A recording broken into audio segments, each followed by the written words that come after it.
Hello. 2 weeks ago, we got back from our 2-week trip to Morocco. We went to 9 different cities and saw almost the entire country in those couple of weeks. So in this video, we're going to go over our itinerary. We're going to give you tips for traveling to Morocco, and we're going to talk about the places that we really loved. And we're also going to give you our honest opinion on some of the places that we didn't love quite so much. And with that, let's get into it. So 2 days ago, we arrived in Marrakesh, Morocco. It was our first time flying Ryanair. We didn't get any extra fees added on, so that was good. But we arrived at the Marrakesh airport. From there, it was super easy. We just found a bus that was €3 to take us into the city. That brought us to right outside the Medina. We walked about 15 minutes to get to our hotel, which is actually a riad. A riad is just a traditional Moroccan home with a courtyard that faces inside the building, so there's no exterior windows. And then after lunch, we actually booked the very same day a walking tour around 6:30. And that was one of those free walking tours that they just expect like $10 or more tip. So that's what we did.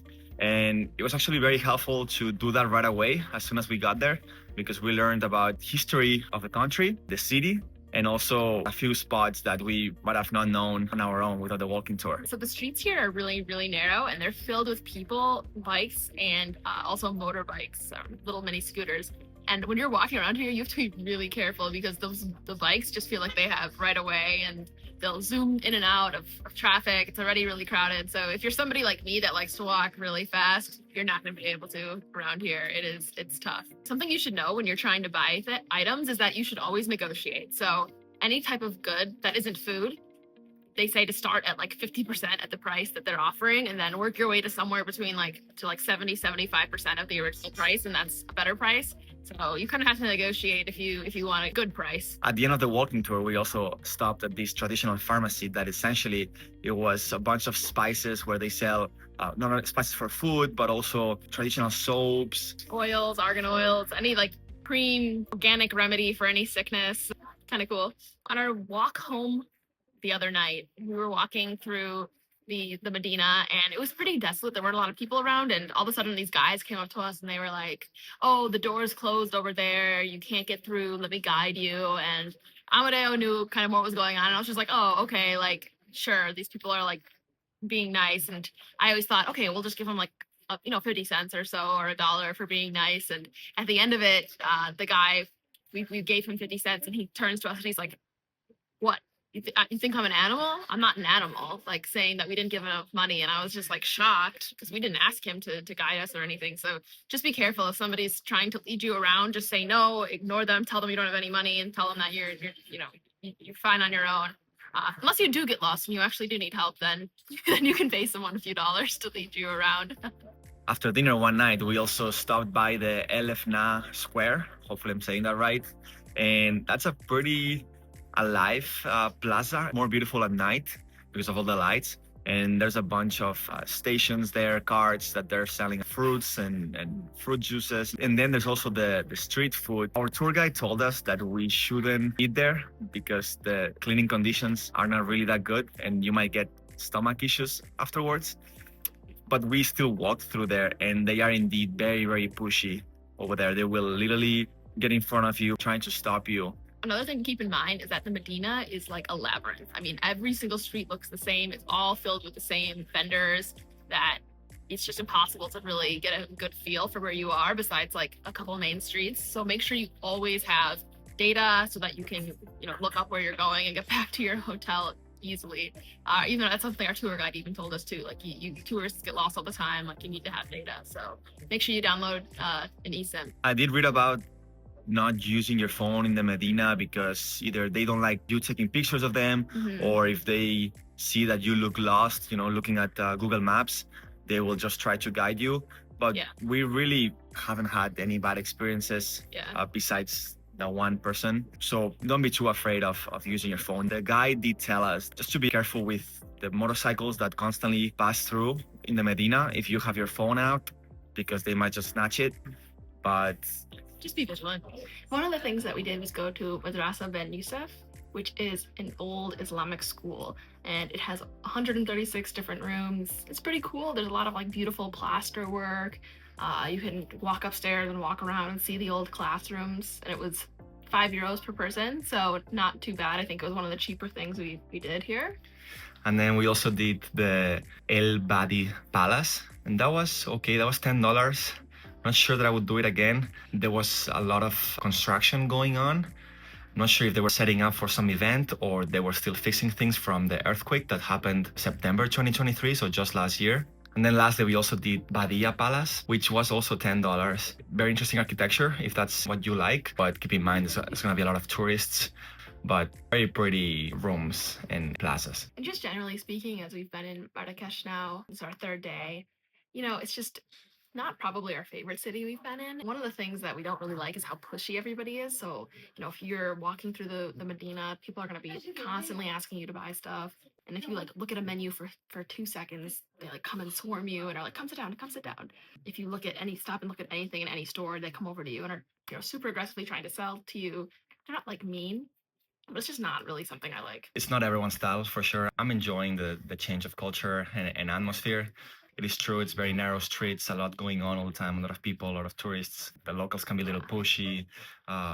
But if you're planning on spending a couple of days here, it might not be too overwhelming. I think we're gonna see a lot of cooler places on the trip, so I guess we'll find out.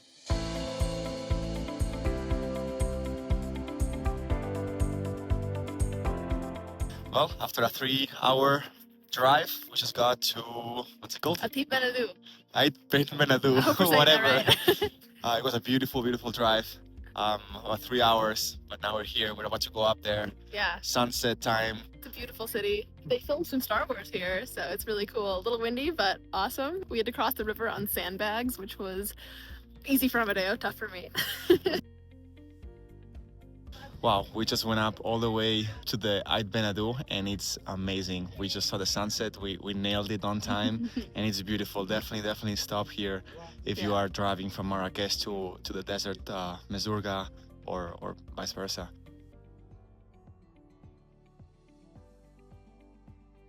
So we just woke up a little early and headed to the Kasbah Taurirt. It was only 20 dirham each, so €2 each. And even though half of it or so was under construction from the earthquake last year, it was still pretty cool to see all these clay buildings. And now we're just visiting the little village around the Kasbah. The Medina. And I'm heading to the Atlas studio to see where Gladiator and Star Wars movies were filmed. Julia doesn't care too much about that, so she's just going to the to the weight room to get a lift in. But I actually came to the Atlas Studios. It's pretty cool. A bunch of movies here that you guys might know, like Dune, Prince of Persia, Star Wars, Asterix and Obelix, and so many others were filmed here. And the sets here are amazing. Really, really cool experience. €8, 80 dirhams. Really recommend this one. So we left this morning Ouzazarte. We kept going west towards the Mesurga and we stopped at Rose Valley, which we only went like 15 or 20 minutes in. We didn't go all the way because it was getting a little too much out of the way and I don't know, it didn't look like the views were gonna get any better. Not sure if we were right or not, but that's what we did. Now we're near Toja Gorge. We're staying at a little hotel called the Secret Garden, where we have this is basically the view from our balcony, and it's stunning. And we're gonna do a 4-hour hike tomorrow through the gorge before heading to Merzouga. We woke up at 8 a.m., had breakfast, and headed out on a hike. It was supposed to be about 3 hours and 11 kilometers, but we just got a little bit lost. We went the wrong way and ended up at the edge of a cliff, and we were like, shoot, this is not right. But luckily, we spotted some tourists way down below that were like, you just need to go up the mountain and down and around. So we just did that. It was supposed to be 3 hours. It's about 3 hours now, and it was supposed to be 11 kilometers or 7 miles, and I think it's gonna end up being like 15 kilometers and we were actually 8 or 9 miles. stuck somewhere here right behind us with no way down. So we had to go all the way back up and go around to find the right path down to the valley. It's a little scary. We freaked out for a second, but now we didn't freak out. I mean, we could have always turned around, I guess, and probably found our way back, but it would have been like a really long day if we did that. So. But anyways, this was actually a very adventurous and fun hike. Yeah. Now we gotta rush back to the hotel because we gotta be in Mesurga sometime soon, and we have a 3-hour drive. Yep.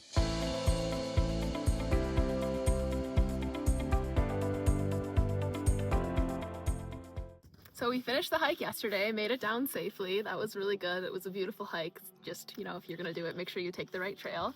And then we drove 3 hours to Merzouga to go to our desert camp. So we arrived by Jeep because we're gonna take the camels on the way out, and it's awesome. We have a huge tent with, beautiful furnishings, running water, running hot water, toilets. We had an amazing dinner and watched the sunset. It was fantastic. I think one of my favorite nights so far. Hello, we're at the Merzouga Desert right now, so the Sahara Desert really. Today was an amazing day. We woke up and after a quick breakfast, we did an ATV excursion. It was just 4 quads, 4 of us and then the guide. So it was pretty small group, very fun. And then we did a jeep tour, a 4-hour jeep tour actually. And we visited a few spots, a lake that's only here when it rains, a Berber camp. They made us tea and we had some of their traditional Berber pizza. We got to see the entire village, how they sleep under these open tents. It was really, really cool. It's just like really living off the land. And then we also did a Berber wedding. The Berber wedding was awesome. Awesome and in the sense that it was just so different. So we saw they have the ceremony where the groom slaughters a goat in front of everybody. So they literally put the goat on the floor, he takes the knife and slits its throat in front of everybody, and everybody's excited. It was kind of barbaric and crazy, but here it's totally normal. Everyone's like, "You've never seen a goat slaughter?" And I'm like, "No, I haven't." Yeah, everyone was chilling. Even the kids were just playing and laughing at how the goat was shaking after its throat was cut off. Yeah, but it's very normal here, I guess. So, and yeah, it's interesting. The wedding lasts 3 days, and the bride can't show her face until I think the end of the second night. So she has her face covered in red the entire time with a white gown. And then after lunch, we came back to our campsite. So we decided to do some sandboarding. So we literally just walked out 10 minutes into the dunes, into the desert. Yeah. There's no one here around us. It's pretty cool. And first time we're sandboarding here. We really didn't know how to do it. We both fell a few times. It was actually quite fun. Yeah, we have some videos on that, so stay tuned. But yeah, it was really fun. And now we're just chilling on the top of a dune in the Sahara Desert and hanging out, which is kind of surreal.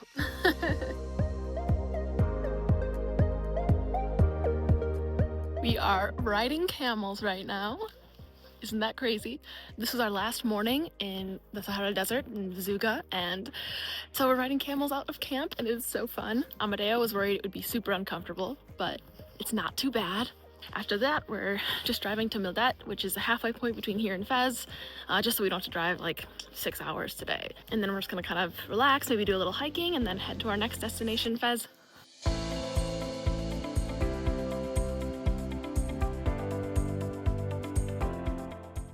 So this behind us is Fez, the Medina. We got here last night after our stop in Ifrane. And this morning we did, first things first, a walking tour to just know more about the city. We got to go to see a tannery, which was foul smelling because there were dead animals everywhere. And then they actually put the hide to dry with pigeon poop.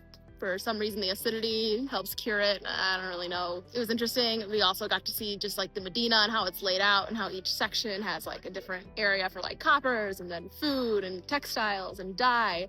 So that was really cool. During the walking tour, we actually saw a couple mosques and a university. The first university ever created, which was created by a woman. It's not the first university, I think. Oh. It's the oldest university that's still running. Okay, that makes sense. We actually couldn't get into, one because we were non-Muslims and the other one because we were not students. So it was cool to see from the outside. It was a bummer, but yeah, it was still cool.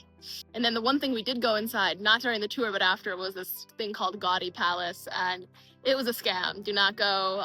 It was $250, so not that big of a deal per person. This guy owns it. He was sleeping in his bed when we walked in to buy the tickets, and it's just so overrun, so ugly. There were tins of food laying out, garbage everywhere. It was deserted. It was creepy. So that's probably why we didn't do it on the tour, honestly. So when we arrived in Fez, we thought it was going to be a lot like Marrakesh, so our expectations are pretty low since we didn't absolutely love Marrakesh, but we like Fez a lot more. First of all, there's no motorbikes, so it's really nice. You don't have to worry about them zooming around and almost hitting you everywhere. The people are a lot less pushy. I mean, they're still a little pushy. You still get a little bit of that, but nothing like Marrakesh.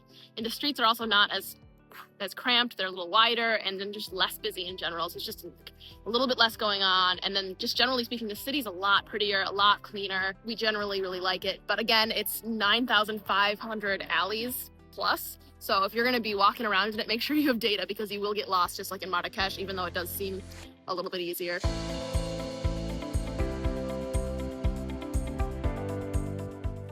So yesterday morning we left Fez, and now we're in Chefchaouen, and we're on a hike right now. We really like this city. It's full of blue colors, so every single building is painted a different shade of blue, so it's just beautiful. It's a little bit cheaper than Fez and other places we've been, which is nice. We had a huge lunch where we both got 2 plates for just $15 yesterday, and a dessert, so that was fantastic. It's really as a chiller vibe. There's less tourists here, less shops, and it feels a little almost like you're in Santorini or some Greek island with the light colors, the vibes. We're really enjoying it right now. Since it's in the mountains, there's a million hikes nearby, so there's probably 5 or 6 trails just like a quarter-mile walk away from where we're staying. And as you can see, it's very beautiful.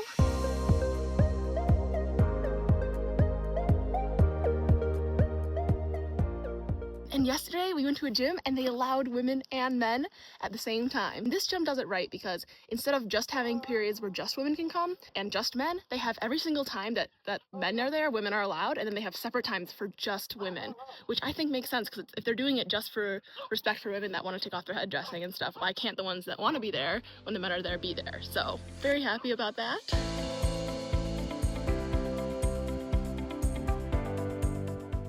So 2 days ago, we left Chefchaouen and headed to Rabat. Took us about 4 hours and something. It was a tough one. But we liked Rabat. We had a really good time there. We liked the city. We got into this apartment that it actually was a shared apartment, but it was fine because the person let us use his kitchen and we were very comfortable there. Yeah, when I booked it, it just said like a private room with your own bathroom. So it looked like it was its own place, but it wasn't, but it was fine. And we like the city of Rabat quite a bit. Everything's more clean, more modern. It's by the coast as well, which always helps. And it's the capital city right now. Yeah. Something interesting about Morocco is that the capital city moves depending on where the king wants it to be. So right now it's in Rabat, but in 10 years it could be back in Fez or in Marrakesh, so it's kind of interesting how it changes. We didn't have too much time in Rabat, but we did do like 2 or 3 things that were quite impressive. The mausoleum. We went to the Kasbah, right on the ocean. It's very beautiful. And then we just walked back by the ocean. There's like a very nice walking path there. It's like a cliffside walk, so it's really beautiful to see the ocean. Yeah, we only had 1 night there. It was more of like a crash place because we didn't think it was going to be that great. And then we left and we had a 5-hour drive to Essaouira. Yeah, we were gonna stop by Casablanca at first, but honestly, it's been 12, 13 days. Yeah. We're pretty tired of just driving around, changing hotels. Yeah. So we thought that Casablanca, maybe we just skip that one. Yeah, we've also read a lot that it's not the coolest city. It's very much like a working city. The only big thing that we missed was the big mosque on the ocean that you can go inside of. Other than that, it's all just like a city, another Medina. So we just thought, it wasn't worth the extra hour of driving to go in there.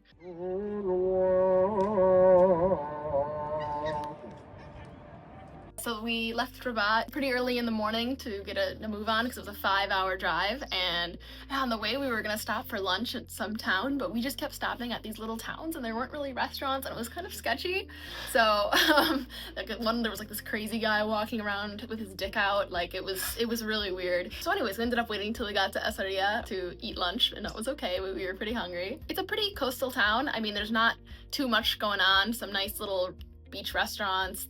The Medina's like fine. There's nothing crazy. It's the same as all the other Medinas, a little smaller, a little wider streets. There's not as much shopping, as much to do, but I mean, I didn't really like the hustle and bustle of some of the bigger ones, so it's not as impressive as the one in Fez or Marrakesh, for sure. Obviously. It's tiny. Less things going on. It's more idyllic. But yeah, would we have driven 5 hours out of our way to come here in hindsight? Probably not, but we didn't have anything else to do, so in it's hindsight, fine. we would have just put our remaining nights somewhere else. Yeah. Instead of these 2 nights in Essaouira. Just because it was so far away, honestly. We're just taking it easy before going to the airport, and honestly, can't wait to go back home. So that's it, guys. As you can see, that was a lot that we did in 2 weeks. The most we stayed in one hotel was 2 nights. With hindsight, some tips that we can give you is that maybe don't do Marrakesh right away because it can be a little bit overwhelming and stressful. So I would recommend starting your trip to Morocco with a more laid-back city, maybe like Essaouira, Rabat, and then later on your trip, do Marrakesh? Our favorite cities were all outside of the big Medinas. They were all the smaller cities. So our favorite part was Merzouga, which was camping in the Sahara Desert. So we cannot recommend that enough. And then our second favorite city was Chefchaouen, and that was a city of blue where there was a bunch of hikes and nature. You know, the country itself of Morocco is stunning. It's beautiful. I mean, with all these different mountainous landscapes, and you really miss that if you just go, you know, big city to big city and don't really get to see these beautiful small towns. And also, just generally speaking, the people are a lot nicer outside the big Medinas. It's a lot less touristy. It's a lot, you can see the culture a lot more. So I don't think the Medinas are really a fair representation of Morocco. And that's not to say don't go at all. Just maybe don't make it the emphasis of your vacation. Don't spend 3-4 nights in each big city, maybe 1 or 2. And we're going to get into, you know, a little bit more of tips and things that you should know before you go to Morocco in a different video. So stay tuned for that. So that's it, guys. Hopefully you found our itinerary and tips helpful. If you did, don't hesitate to like and subscribe. And you can also find us on Instagram at Roaming Ramones. Thanks for watching.